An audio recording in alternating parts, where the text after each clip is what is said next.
हमने त्र्यंबकेश्वर महादेव जी का दर्शन कर लिया है और अब हम जा रहे हैं ब्रह्मगिरी ट्रैकिंग के लिए। तो मैं पहुंच चुका हूं ब्रह्मगिरी पर्वत के स्टार्टिंग पॉइंट पर, जहां से ट्रैक शुरू होती है। 10-15 मिनट चलने के बाद हम यहां बैठ चुके हैं। चढ़ाई में काफ़ी ज़्यादा थकावट जो है वो हो जाती है।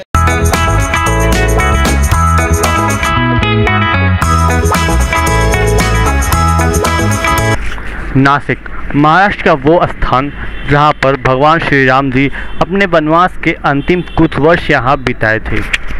आज हम नासिक को एक्सप्लोर करने वाले हैं और 12 ज्योतिर्लिंग में से एक ज्योतिर्लिंग त्र्यंबकेश्वर ज्योतिर्लिंग का दर्शन भी करने वाले हैं और ब्रह्मगिरी पर्वत की ट्रैकिंग भी हम करने वाले हैं। काफ़ी इंटरेस्टिंग ब्लॉग होने वाला है ये और बहुत कुछ हम जानेंगे, कुछ इंटरेस्टिंग फैक्ट्स भी जानेंगे। तो इस वीडियो को लास्ट तक देखिएगा। नासिक आपको कैसे आना है, एक्सप्लोर करने की क्या साधन है, घूमने की क्या साधन है, सारी डिटेल आपको मैं इस वीडियो में देने वाला हूँ। चलिए अब बात कर लेते हैं कि अगर आप नासिक आना चाहते हो तो कैसे आ सकते हो। देखिए, नासिक आप आना चाहते हो तो बाई ट्रेन बेस्ट रहेगा। आप बाई ट्रेन से आ सकते हो क्योंकि ट्रेन जो है हर छोटे बड़े स्टेशन से कनेक्टेड है, हर छोटे बड़े शहर से कनेक्टेड है। तो आप ट्रेन से नासिक इजीली पहुंच सकते हो। अगर आप बाई फ्लाइट आना चाहते हो तो सबसे नज़दीकी एयरपोर्ट पुणे और मुंबई है। तो बाई फ्लाइट आप पुणे आ सकते हो या फिर बाई फ्लाइट आप मुंबई आ सकते हो। मुंबई से बाई ट्रेन आप जर्नी करके नासिक जा सकते हो। मुंबई से नासिक की दूरी 4 घंटे की है। 4 घंटे में आप नासिक पहुंच सकते हो। अगर किलोमीटर की बात करूँ तो 166 किलोमीटर की ये दूरी है नासिक की, तो आप पहुंच सकते हो। अब आप नासिक पहुंच चुके हैं तो आगे बताता हूँ कि अब आपको क्या करना है। आप अकेले हैं या फिर फ्रेंड्स के साथ हैं तो आपको नासिक में रुकने की बिल्कुल भी आवश्यकता नहीं है। सुबह आप पहुंचिए और शाम तक घूमकर फिर से ट्रेन पकड़ के अपने घर चले जाइए। जब आप नासिक पहुंच जाते हैं तो यहीं बाहर से बस स्टॉप से सुबह की 5 बजे की पहली जो बस है वो जाती है त्र्यंबकेश्वर। तो सबसे पहले आपको त्र्यंबकेश्वर ज्योतिर्लिंग का दर्शन करना है। जब आप त्र्यंबकेश्वर पहुंच जाते हैं तो सबसे पहले आपको नहाने के लिए चाहिए। तो वहां पर थोड़ा सा मंदिर से आगे जाएंगे तो नहाने के लिए है जो 40 रुपया पर व्यक्ति लेकर आप वहां पर नहा सकते हैं। मतलब 40 रुपये पर व्यक्ति देकर आप वहां पर नहा सकते, फ्रेश वगैरह हो सकते हैं। फिर आपके पास उस बैग वगैरह वो लीजिए और त्र्यंबकेश्वर ज्योतिर्लिंग का दर्शन करने चले जाइए। और अगर आपको बैग नहीं लेके जाना है तो मंदिर के बाहर ही कुछ पैसे देकर आप दुकान में रख सकते हैं अपने बैग को, जो कि वो टोकन देंगे। फिर आप वापस जब मंदिर से आएंगे तो वो आप अपने बैग ले सकते हैं। अगर मैं बात करूँ यहाँ पर रुकने की, अगर आप एक आध दिन रुकना चाहते हैं तो बता दूं कि अगर ऑन सीज़न में आप आते हैं तो आपको होटल बिल्कुल भी नहीं मिलने वाला है। इसलिए आपको प्री बुकिंग होटल करके ही आना पड़ेगा। पहले से आपको बुकिंग करके आना पड़ेगा। जैसे कि हम अभी गए थे श्राद्ध पक्ष में तो एक होटल नहीं मिला था हमें, सारे फुल थे तो हमने होटल लिया ही नहीं। इसलिए हमने 40 रुपये पर व्यक्ति देकर हम स्नान किया और वहाँ से फ्रेश होकर चले आए। क्योंकि हम सिर्फ 3 लोग थे, दोस्त लोग साथ में गए थे तो कोई दिक्कत हमें उतना हुई नहीं। अभी हम जा रहे हैं त्र्यंबकेश्वर ज्योतिर्लिंग के दर्शन करने। और यहाँ पर जब हम पहुँचे थे तो ज़्यादा भीड़ नहीं था, खाली था। जब हम दर्शन कर लिए उसके बाद से और ज़्यादा लाइन लगना शुरू हो गया। तो आपको मेक श्योर कि आप सुबह जल्दी पहुंच जाए। अगर आप लेट करेंगे तो आपको दर्शन करने में काफ़ी टाइम लगेगा। यहाँ पर कभी काफ़ी ज़्यादा भीड़ होता है, दर्शन करने में शाम भी हो सकते हैं। तो आप जल्दी पहुंच जाए। क्या आपको पता है कि ज्योतिर्लिंग की कथा क्या है? चलिए मैं आपको थोड़ा सा ज्योतिर्लिंग की कथा सुना देता हूँ। त्र्यंबकेश्वर ज्योतिर्लिंग की कहानी के मुताबिक पहले यह जगह त्रयंबक गौतम ऋषि की तपोभूमि हुआ करता था। एक बार गौतम ऋषि पर गौ हत्या का आरोप लगा दिया गया था। इस पाप से मुक्ति पाने के लिए उन्होंने कठोर तपस्या की और शिव से देवी गंगा को यहाँ लाने का वरदान मांगा। माँ गंगा ने कहा, अगर भगवान शिव यहाँ रहेंगे तभी वो भी यहाँ रहेंगे। इस शर्त को भगवान शिव ने मानकर यहाँ पर त्र्यंबकेश्वर ज्योतिर्लिंग का रूप धारण किया और वो यहीं बस गए। ब्रह्मकेश्वर ज्योतिर्लिंग के 3 मुख हैं जिन्हें ब्रह्मा, विष्णु और महेश का रूप माना जाता है। त्र्यंबकेश्वर नासिक शहर से करीब 28 किलोमीटर की दूरी पर है और इसके पास में ही एक ब्रह्मगिरी नाम का पर्वत है जिसका ट्रैकिंग के लिए अभी हम जाने वाले हैं और उसके बारे में भी हम इंटरेस्टिंग फैक्ट्स जानेंगे जो आपने शायद नहीं सुना होगा या फिर सुना होगा। चलिए चलते हैं।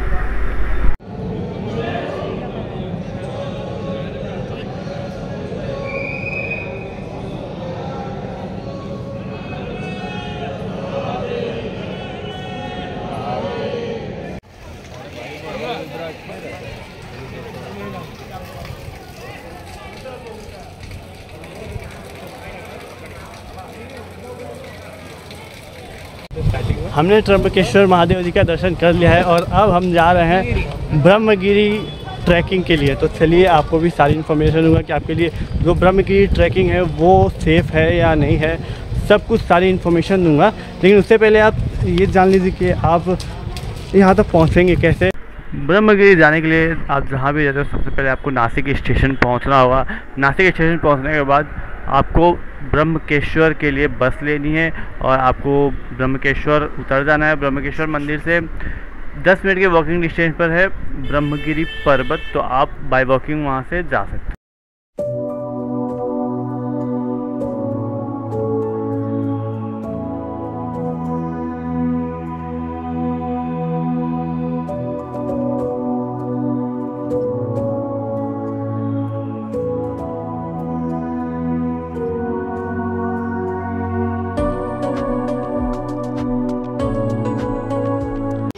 मैं पहुंच चुका हूं ब्रह्मगिरी पर्वत के स्टार्टिंग पॉइंट पर जहां से ट्रैक शुरू होती है। तो आप जो है ये मेरे पीछे देख सकते हैं, यहां से जो है वो ट्रैक शुरू होती है। तो चलते हैं आगे, मैं और भी इन्फॉर्मेशन आपको देने वाला हूं। देख सकते हैं बीच में से रोड जाता है और चारों तरफ जो है वो हरियाली ही हरियाली है और मौसम भी काफ़ी अच्छा हो रखा है, बारिश का मौसम है। तो ऐसे में ट्रैकिंग करने का अपना ही एक अलग मज़ा है। जब यहाँ पर आप आओगे तो यहाँ पर स्टेप्स है जिसके सहारे आप आसानी से ऊपर चढ़ सकते हो, और अगर आपको चढ़ने में दिक्कत है तो नीचे से आप लकड़ी ले सकते हो जिसके सहारे आप आसानी से ऊपर की तरफ चढ़ सकते हो। यहाँ पर एक मैप है जिसमें आप देख सकते हो कौन सा पॉइंट कहाँ पर है। ये मैप देखकर आप उस जगह पे जा सकते हो। जगह जगह पर ऐसा बोर्ड आपको देखने को मिलेगा जिसमें यहाँ पर आपको सावधान किया गया है और आपको चेतावनी दी गई है कि यहाँ पर आप कचरा वगैरह मत कीजिए, कचरा डस्टबिन में ही आप डालिए।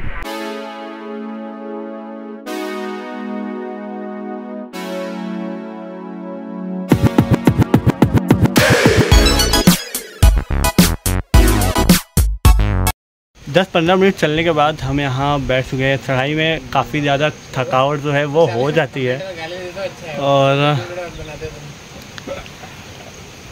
अभी चलते फिर से हम जो है अपना ट्रैक जो है शुरुआत करते हैं। बारिश की शुरुआत हो चुकी है और हमारी ट्रैकिंग जो है वो शुरुआत हो चुकी है।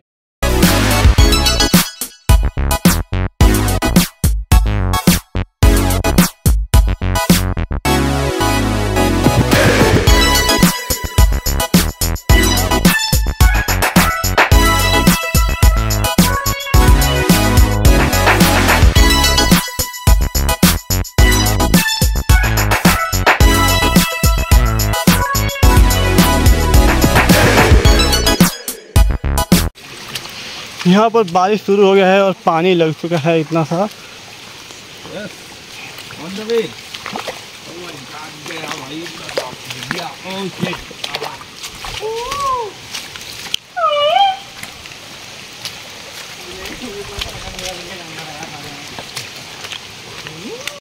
यहाँ पर छोटे छोटे दुकानें आपको दिख जाएंगी जहाँ पर सामानें मिलते हैं खाने पीने की, तो आप यहाँ से खा पी भी सकते हो। जब हमने इस ट्रैक की शुरुआत की थी तो हमें लगा था कि ये ट्रैक काफ़ी आसान होने वाला है, लेकिन हम यहाँ गलत थे। जैसे जैसे हम आगे बढ़ते जा रहे थे वैसे वैसे हमारी जो ट्रैकिंग है वो मुश्किलें बढ़ती जा रही थी।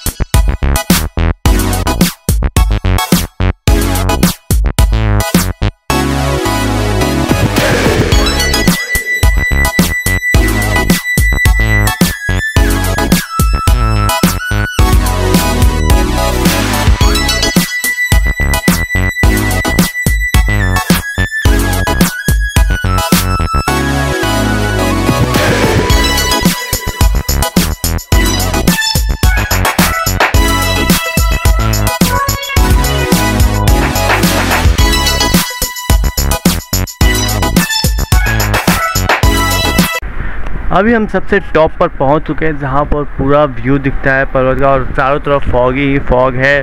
और यहां से अब हमें दूसरी साइड उतरना है, जहां पर इस पर्वत का हमारा ट्रैकिंग का एंड होगा और वहां पर एक मंदिर है। तो चलिए दूसरी साइड की तरफ हम चलते हैं।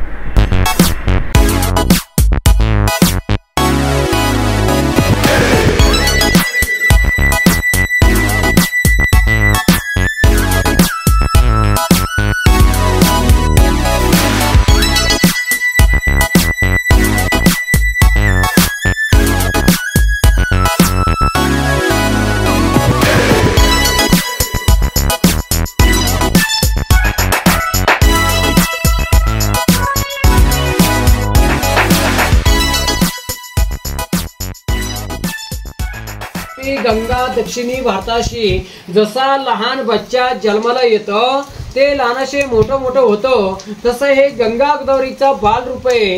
हे ठिकाणी छोट्या रूपात आहे। ती त्र्यंबकेश्वर पासून तर नाशिक पंचवटी पर्यंत तिचा मोठा रूप आहे। म्हणून हे गंग्याच्या काठी येऊन हे गंगेची पूजा गायदान करतात। ज्याला गंगा न्यायची तो गंगा आपल्या घराला नेतात।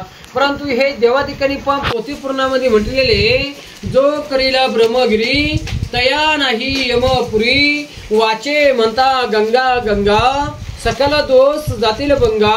ते हे गंगेचं दर्शन आहे। खाली आपण गंगेचं जरी दर्शन घेतलं तरी आपले अनेक पातक नष्ट होतात। असं हे शास्त्रांनी पोथी पुराणामध्ये लिहिलेले असं हे गंगेचं इथलं इतिहास आहे। आलं का सर्वांच्या लक्षात? आता सर्वांनी तीर्थाचे डबे वगैरे आणलेले असेल तर आणा इकडे पुढे। तीर्थाच्या सर्वांनी हात पुढे करा। तीर्थाच्या सर्वांच्या हातामध्ये फोटो नंतर काढा, तर तीर्थाच्या सर्वांनी पुढे या इकडे असते। सर्वांनी हात पुढे करा, हातामध्ये तीर्थ